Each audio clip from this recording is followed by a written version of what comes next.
ಸದನದಲ್ಲಿ ಅತಿರೇಕದ ವರ್ತನೆಯ ಕಾರಣಕ್ಕಾಗಿ 18 ಬಿಜೆಪಿ ಶಾಸಕರನ್ನ ಅಮಾನತು ಮಾಡಿದ್ದಂತ ಸ್ಪೀಕರ್ ಆದೇಶ ಇತ್ತಲ್ಲ, ಅದು ಇವತ್ತಿಗೂ ಕೂಡ ವಿರೋಧ ವ್ಯಕ್ತವಾಗ್ತಾ ಇದೆ. ಬಿಜೆಪಿಯವರನ್ನ ವಾಪಸ್ ಪಡಿಬೇಕು ಅಂತ ಹೇಳಿ ಆಗ್ರಹ ಮಾಡ್ತಾ ಇದ್ದಾರೆ. ಇವತ್ತು ಆರ್ ಅಶೋಕ್ ಕೂಡ ಸ್ಪೀಕರ್ ಯುಟಿ ಖಾದರ್ಗೆ ಪತ್ರವನ್ನು ಬರೆದಿದ್ದಾರೆ. ಅಮಾನತಿನಿಂದ ಶಾಸಕರಿಗೆ ತಮ್ಮ ಕರ್ತವ್ಯ ನಿರ್ವಹಿಸಲು ಕಷ್ಟ ಆಗ್ತಾ ಇದೆ, ತಮ್ಮ ತೀರ್ಪನ್ನ ಪುನರ್ ಪರಿಶೀಲಿಸಬೇಕು ಅಂತ ಒತ್ತಾಯ ಮಾಡಿದ್ದಾರೆ. ಅಮಾನತು ಆದೇಶವನ್ನು ಹಿಂಪಡಿಬೇಕು ಅಂತ ಮನವಿ ಮಾಡಿಕೊಂಡಿದ್ದಾರೆ. ಸ್ಪೀಕರ್ ಖಾದರ್ಗೆ ವಿಪಕ್ಷ ನಾಯಕ ಆರ್ ಅಶೋಕ್ ಮನವಿ ಮಾಡಿಕೊಂಡಿದ್ದಾರೆ. ಈ ಹಿಂದೆ ಸುರೇಶ್ ಗೌಡ, ತುಮಕೂರಿನ ಗ್ರಾಮೀಣ ಶಾಸಕ, ಅಮಾನತುಗೊಂಡಂಥ ಶಾಸಕ ಕೂಡ, ಅವರು ಕೂಡ ಮನವಿಯನ್ನು ಮಾಡಿಕೊಂಡಿದ್ದರು ವಾಪಸ್ ಪಡೆದುಕೊಳ್ಬೇಕು ಅಂತ ಹೇಳಿ. ಆದರೆ ಸ್ಪೀಕರ್ 6 ತಿಂಗಳ ಸಸ್ಪೆನ್ಷನ್ ಇದೆಯಲ್ಲ, 6 ತಿಂಗಳು, ಆ ಕಾರಣಕ್ಕಾಗಿ 6 ತಿಂಗಳು ಅನಿವಾರ್ಯ ಇರಲಿಲ್ಲ. ಒಂದು ಎಚ್ಚರಿಕೆ ಕೊಡ್ಬೋದಾಗಿತ್ತು. 6 ತಿಂಗಳಂತ ಹೇಳಿದ್ರೆ ಮುಂದಿನ ಮುಂಗಾರು ಅಧಿವೇಶನದಲ್ಲೂ ಕೂಡ ಭಾಗವಹಿಸಲಿಕ್ಕೆ ಸಾಧ್ಯವಾಗುವುದಿಲ್ಲ, ಶಾಸಕರ ಕರ್ತವ್ಯಕ್ಕೆ ಇದು ಅಡ್ಡಿಯಾಗತ್ತೆ ಅಂತ ಹೇಳಿ ಪತ್ರದಲ್ಲಿ ಉಲ್ಲೇಖ ಮಾಡ್ತಾ ಇದ್ದಾರೆ. ಹಾಗಾದರೆ ಆರ್ ಅಶೋಕ್ ಪತ್ರದಲ್ಲಿ ಏನೇನಿದೆ, ಏನೆಲ್ಲ ಉಲ್ಲೇಖ ಮಾಡಿದ್ದಾರೆ ಅನ್ನೋದನ್ನು ಕೂಡ ನೋಡಬೇಕಾಗತ್ತೆ. ಶಾಸಕರ ಅಮಾನತು ನಿರ್ಣಯ ಇದೆಯಲ್ಲ ಅತ್ಯಂತ ಕಠೋರ ಅಂತ ಹೇಳಿದ್ದಾರೆ. ಪೀಠಕ್ಕೆ ಗೌರವ ತರುವ ಅಥವಾ ಅಗೌರವ ತರುವ ಉದ್ದೇಶ ಶಾಸಕರಿಗೆ ಇರಲಿಲ್ಲ. 21/3/2025 ಘಟನೆ ಉದ್ದೇಶಪೂರ್ವಕವೂ ಅಲ್ಲ ಅಂತ ಹೇಳಿದ್ದಾರೆ. ವಿಧಾನಸಭೆ ಪ್ರಜಾಪ್ರಭುತ್ವದ ದೇಗುಲ. ಹನಿ ಟ್ರ್ಯಾಪ್ ಪ್ರಕರಣದ ಬಗ್ಗೆ ಗಮನ ಸೆಳೆದಿದ್ವಿ, ಮುಸ್ಲಿಂ ಮೀಸಲಾತಿಯ ಬಗ್ಗೆ ಧ್ವನಿ ಎತ್ತಿದ್ವಿ. ಆದರೆ ತಾವು ಏಕಾಏಕಿ ಆದೇಶ ಮಾಡಿದ್ದೀರಿ, 18 ಶಾಸಕರನ್ನು ಅಮಾನತು ಮಾಡಿದ್ದೀರಿ. ತಾವು ಸದನ ನಡೆಸಿದ್ದನ್ನು ಹತ್ತಿರದಿಂದ ನೋಡಿದ್ದೇವೆ. ನೀವು ಅವತ್ತು ಎಲ್ಲರನ್ನು ಕರೆದು ಚರ್ಚೆ ಮಾಡಬಹುದಾಗಿತ್ತು, ಅದಕ್ಕೆ ವಿವರಣೆಯನ್ನು ಕೂಡ ನಾವು ಕೊಡ್ತಾ ಇದ್ವಿ. ಪೀಠಕ್ಕೆ ಅಗೌರವ ತೋರುವ ಉದ್ದೇಶ ನಮಗಿರಲಿಲ್ಲ. ಶಾಸಕರು ತಮ್ಮ ಕರ್ತವ್ಯ ನಿರ್ವಹಿಸಲಿಕ್ಕೆ ಕಷ್ಟ ಆಗುತ್ತೆ. 6 ತಿಂಗಳು ಅವರನ್ನು ಅಮಾನತು ಮಾಡಲಾಗಿದೆ. ಹೀಗಾಗಿ ತಮ್ಮ ತೀರ್ಪನ್ನು ಪುನರ್ ಪರಿಶೀಲನೆ ಮಾಡಬೇಕು ಅಂತ ಹೇಳಿ ಸ್ಪೀಕರ್ಗೆ ಮನವಿ ಮಾಡಿಕೊಂಡಿದ್ದಾರೆ ಆರ್ ಅಶೋಕ್. ಮತ್ತಷ್ಟು ಮಾಹಿತಿ ನಮ್ಮ ಪ್ರತಿನಿಧಿ ಶಿವಕುಮಾರ್ ನೀಡ್ತಾರೆ. ಶಿವಕುಮಾರ್, ಗಮನಿಸ್ತಾ ಇದ್ದೀವಿ 18 ಶಾಸಕರ ಅಮಾನತು ಪರ ವಿರೋಧ ಚರ್ಚೆಗಳಿದ್ದೇ ಇದ್ದಾವೆ. ಈಗ ಸ್ಪೀಕರ್ ಮುಂದಿರುವ ಆಯ್ಕೆಗಳೇನು ಅಂತ?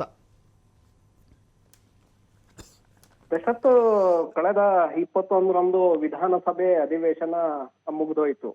ಅವತ್ತೇ ಬಿಜೆಪಿ ಮತ್ತೆ ಜೆಡಿಎಸ್ ಶಾಸಕರು ಸ್ಪೀಕರ್ ಅವರ ಪೀಠದ ಮೇಲೆ ಏರಿ ಪ್ರತಿಭಟನೆಯನ್ನ ಮಾಡುವಂತ ಸಂದರ್ಭದಲ್ಲಿ ಮುಖ್ಯಮಂತ್ರಿಗಳು ಓದ್ತಾ ಇದ್ದಂತಹ ಬಜೆಟ್ ಪ್ರತಿಗಳನ್ನ ಹರಿದು ಸ್ಪೀಕರ್ ಅವರ ಪೀಠದ ಮೇಲೆ ಎಸರು, ಹಾಗೆ ಮುಖ್ಯಮಂತ್ರಿಗಳ ಕಡೆಗೂ ಕೂಡ ಪೇಪರ್ಗಳನ್ನ ಎಸೆದ್ರು. ಇದು ಪ್ರಜಾಪ್ರಭುತ್ವಕ್ಕೆ ಅಗೌರವ, ಸದನದ ನಿಯಮಗಳಿಗೆ ಅಗೌರವವನ್ನ ತಂದಿದ್ದಾರೆ ಅನ್ನುವಂತ ಕಾರಣಕ್ಕೆ ಸ್ಪೀಕರ್ ಯುಟಿ ಖಾದರ್ ಅವರು 18 ಬಿಜೆಪಿ ಶಾಸಕರನ್ನ ಯಾರೆಲ್ಲ ಪೀಠದ ಮೇಲೆ ಹತ್ತಿದ್ರು, ಯಾರೆಲ್ಲ ಪೇಪರ್ ಬಜೆಟ್ ಪ್ರತಿಯನ್ನ ಹರಿದು ಎಸೆದಿದ್ರು, ಅವರನ್ನ 6 ತಿಂಗಳ ಕಾಲ ಅಮಾನತು ಮಾಡಿದ್ರು.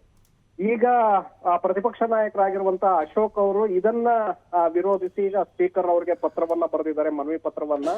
18 ಶಾಸಕರ ಅಮಾನತನ್ನ ನೀವು ಮತ್ತೊಮ್ಮೆ ಪರಿಶೀಲನೆ ಮಾಡಿ. 21ರಂದು ನಡೆದಂತಹ ಘಟನೆ ಎಲ್ರಿಗೂ ಕೂಡ ಗೊತ್ತಿದೆ. ನಾವು ಕೂಡ 2 ವರ್ಷಗಳಿಂದ ನಿಮ್ಮನ್ನ ಹತ್ತಿರದಿಂದ ಬಹಳ ಗಮನಿಸ್ತಾ ಇದ್ದೇವೆ.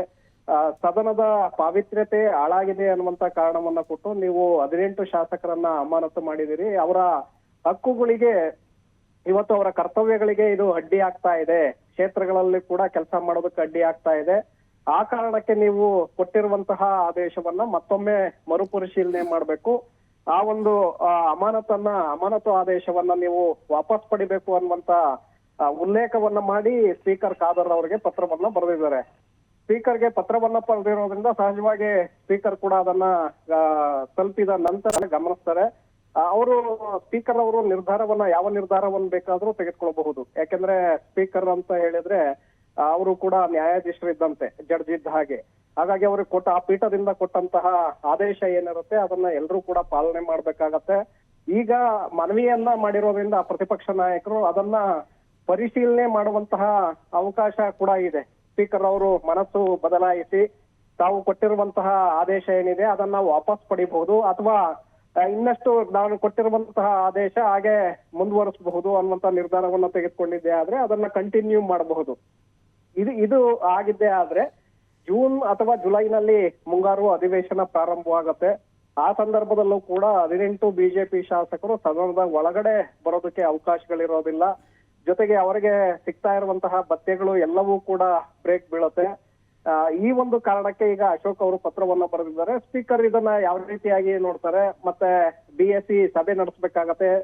ಸಭೆಯಲ್ಲಿ ಮತ್ತೊಮ್ಮೆ ಚರ್ಚೆಯನ್ನ ಮಾಡಿ ಎಲ್ಲರ ಒಂದು ಅಭಿಪ್ರಾಯಗಳನ್ನ ಆಲಿಸಿ ಸ್ಪೀಕರ್ ಅವರು ನಿರ್ಧಾರವನ್ನ ತೆಗೆದುಕೊಳ್ಬಹುದು. ಅವರು ಒಂದು ವೇಳೆ ಏನಾದ್ರೂ ವಾಪಸ್ ತೆಗೆದುಕೊಳ್ಳುವಂತ ನಿರ್ಧಾರವನ್ನ ಮಾಡಿದ್ದೆ ಆದ್ರೆ ಶಾಸಕರಿಗೆ ಅನುಕೂಲ ಆಗತ್ತೆ. ಅಥವಾ ಇರುವಂತಹ ಆದೇಶವನ್ನ 6 ತಿಂಗಳವರೆಗೆ ನಾನು ಬದಲಾಯಿಸೋದಿಲ್ಲ, ಅದು ಹಾಗೆ ಮುಂದುವರಿಬೇಕು ಅನ್ನುವಂತ ನಿರ್ಧಾರಕ್ಕೆ ಸ್ಪೀಕರ್ ಅವರು ಬಂದಿದ್ದೇ ಆದ್ರೆ ಅಶೋಕ್ ಅವರ ಮನವಿ ಪತ್ರಕ್ಕೂ ಕೂಡ ಬೆಲೆ ಇಲ್ಲದಂತಾಗತ್ತೆ. ಶಾಸಕರು ಅಲ್ಲಿಯವರೆಗೂ ಕೂಡ ಕೊಟ್ಟಿರುವಂತಹ ಆದೇಶವನ್ನ ಪಾಲನೆ ಮಾಡಬೇಕಾಗತ್ತೆ. Dasharath, yes, thank you Shivakumar ನಿಮ್ಮೆಲ್ಲ ಮಾಹಿತಿಗೆ.